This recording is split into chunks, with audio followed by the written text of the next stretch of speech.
कि तू चुप कर बंदे नु गल करन दे। औरतों की तो आदत होती है नैगिंग करने की। किसी भी इंसान को आप दीवार के साथ लगा दो तो एक टाइम पे वो चीखेगा। Life is difficult over there. शादी की पहली रात, देखो मेरी बात सुनो, कह रहा है घर वाले मेरे हैं पर जिम्मेदारी तुम्हारी है। यही वजह होती है कि जब औरत कहती है ना मुझे तकलीफ हो रही है।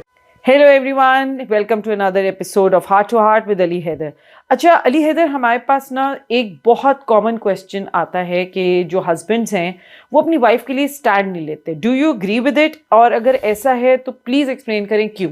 मोस्ट ऑफ द टाइम्स ऐसा होता है, husbands don't take stand for their wives. और उसकी कॉमनली जो वजह है, specially in our subcontinent, India, Pakistan, Bangladesh, this whole region, हमारा जो ब्रॉटअप है ना वो इसी तरह से किया जाता है कि जहाँ पे औरत की बात को अहमियत नहीं दी जाती है। It's a very common thing.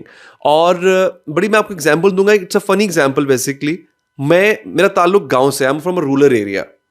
हमारे रूरल एरियाज में अगर कहीं चार मर्द बैठ के बात कर रहे होते थे ना और कोई खातून आ जाती थी, there was some lady, if she comes and she wants to say something, she wants to pitch in, यानी अपना एडवाइस देना चाहती थी या कुछ भी कहना चाहती थी ना, तो they used to shut her down.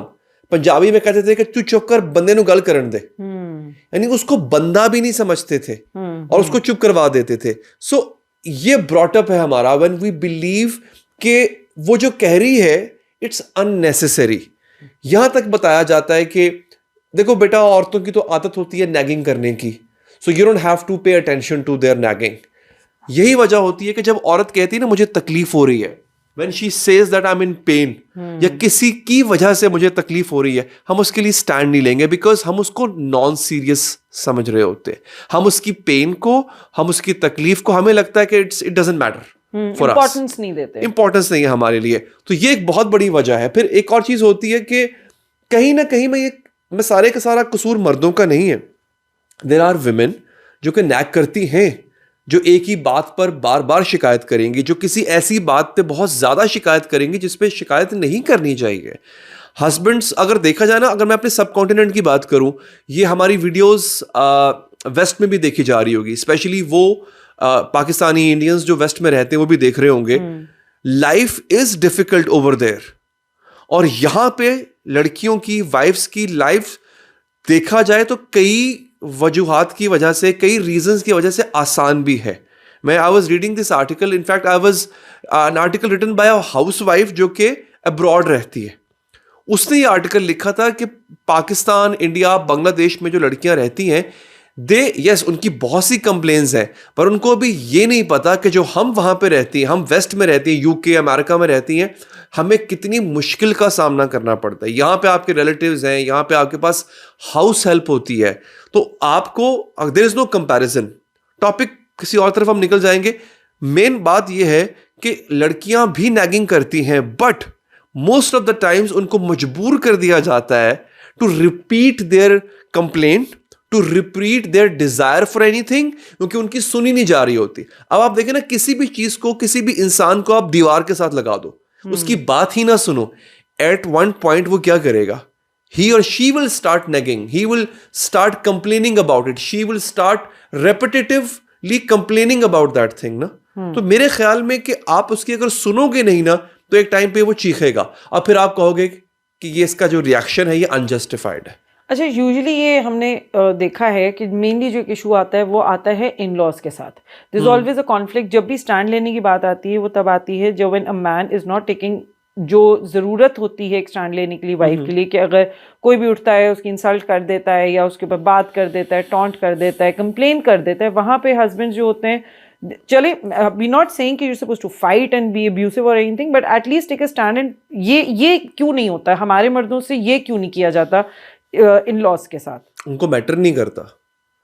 Wife की इज्जत अगर नहीं हो रही है उनके अपने घर में, उनको मैटर नहीं करता।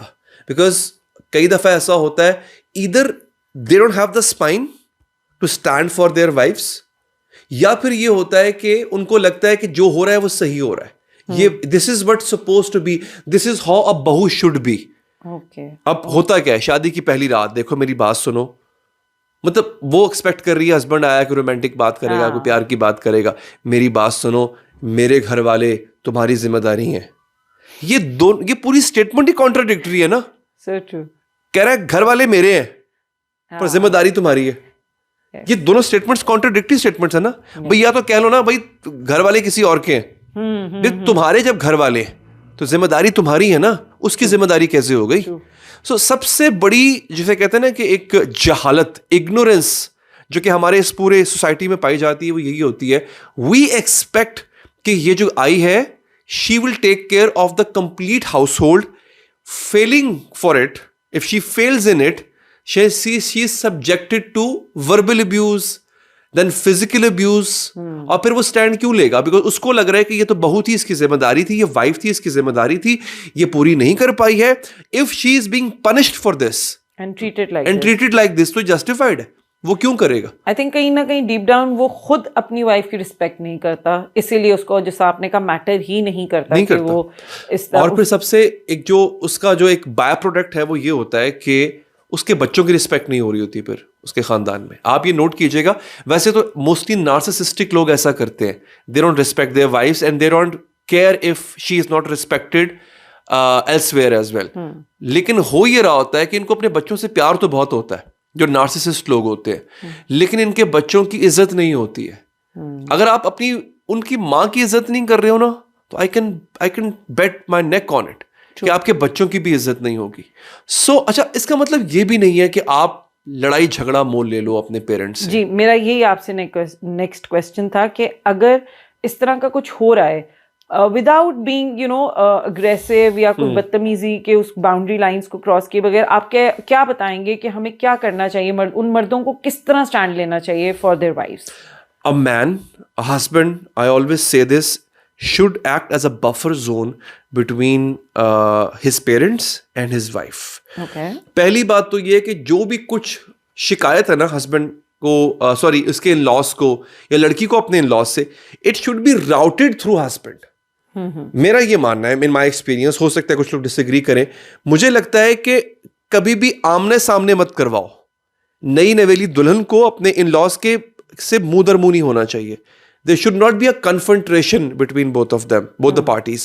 Husband को buffer zone होना चाहिए. He should be the one to ease down the situation, to diffuse the tension amongst both the parties.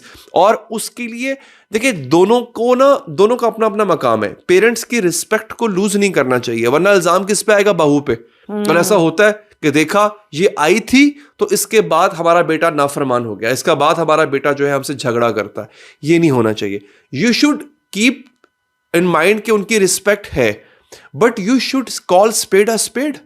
अगर वो कोई ज्यादती कर रहे हैं, गलत कर रहे हैं, आपको बताना चाहिए कि आप गलत कर रहे हो। And there are many respectful ways to convey the message. Similarly आपकी अब एज ए सेट के हस्बैंड एक बफर जोन होता है ना, तो आपकी वाइफ को भी हस्बैंड को ये he should not let her do this कि वो डायरेक्टली किसी तरह से अटैक करे, कोई ऑफेंसिव लॉन्च करे आपके पेरेंट्स के against. You should be between them. अगर उसको शिकायत है, you should hear it and then address it.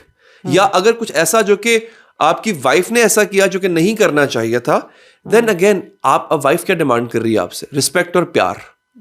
जरूरी नहीं है कि आपने उसके बाल पकड़ के आपको एक बात समझानी है, उसका गिरेबान पकड़ के आपने उसको बात समझ, तुम्हारी जुर्रत कैसे हुई मेरे माँ बाप के सामने बात करने की? यार पहले उसको बात तो कर लो उससे। Exactly. और यहीं उससे ऐसी बात क्यों की? उसको सुन लो उसकी बात। And when this happens, usually यही देखा गया है कि when a man is unable to take a stand, that is when जब औरतों के दिल में उनके in-laws के लिए ज्यादा hatred पैदा होता है, and vice versa। जब बीच में जैसा आपने कहा बफर जोन बनना बंद कर देते हैं और वो आमने सामने हो जाती हैं, तो this is what rises the hatred और जो भी इश्यूज होते हैं। औरत जब खुद को when she sees and she feels she is defenceless और कोई उसका डिफेंस करने को तैयार नहीं है, शी बिकम्स बिटर।